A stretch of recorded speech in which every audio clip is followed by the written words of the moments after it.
School Girls. Second place, Ariana Kaufman, 11th grade, Golden Martin School Girl.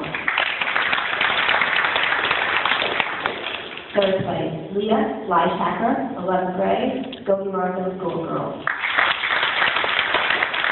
Congratulations to all of our winners. Thank you also to the judges and advisory committee who gave us their time to make this a meaningful and rewarding experience for all of our participants.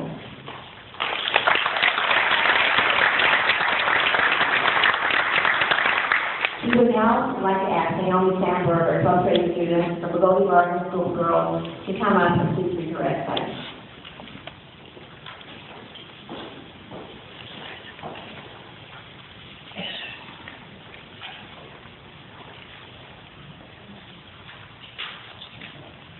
Memories I will never forget. I remember it like it was yesterday. Crash, bang, boom, bam. These were the sounds I heard as the glasses bay shattered all around my grandparents' house. I was in my bed, trying to fall asleep, but I woke up to the sounds of slamming doors and Nazis invading my house. Glass was all around, watches, vases, windows, bottles, pots, pieces went flying. The smell of smoke clogged up my nose, making it hard to breathe, while I looked out the window and saw books, houses, and synagogues burning up in flames. Tears dripped down my face as sounds of horror surrounded me. It was November 9, 1938, the most terrifying day of my life. Before November 9th, life was tolerable. I attended Synagogue, played sports, and had many friends, Jewish and German alike. After the passage of the Nuremberg laws, my German friends began to disappear, to desert me. People whom I thought were friends transformed before my eyes into enemies. People who had been on my side turned against me. It was then that I realized life would never be the same. The moments of peace and serenity were gone forever, for me and for all of the Jews of Germany. Whether they were observant, secular, Zionist, Buddhist, it didn't matter. Life in Germany was going to be an adventure, one that I was not ready or excited to experience. I was not ready to give up my old life, one filled with happiness and excitement.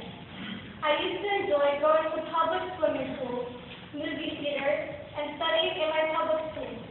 But after 1933, when Hitler took control, I was no longer able to enjoy these activities.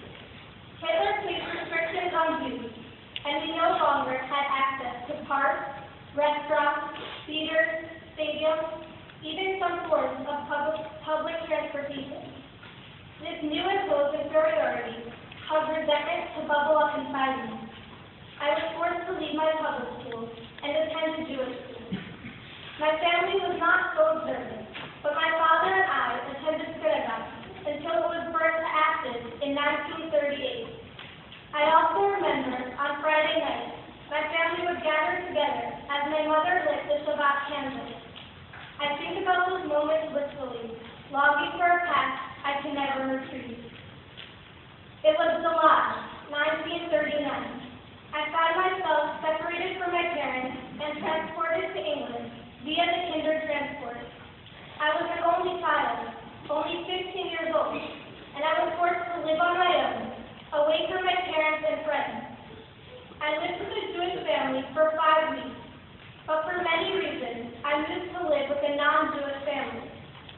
This non-Jewish family became my family, but I missed the total Shabbat experience.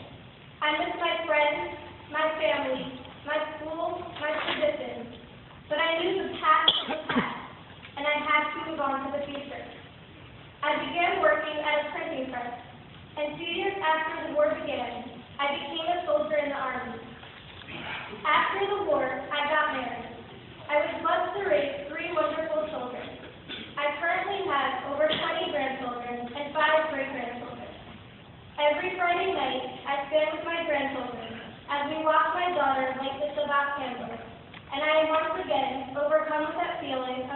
serenity that I had missed for so many years.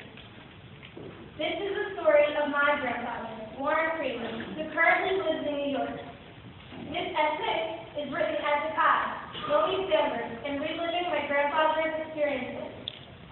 May we continue passing down the story to the next generation, and may we never forget.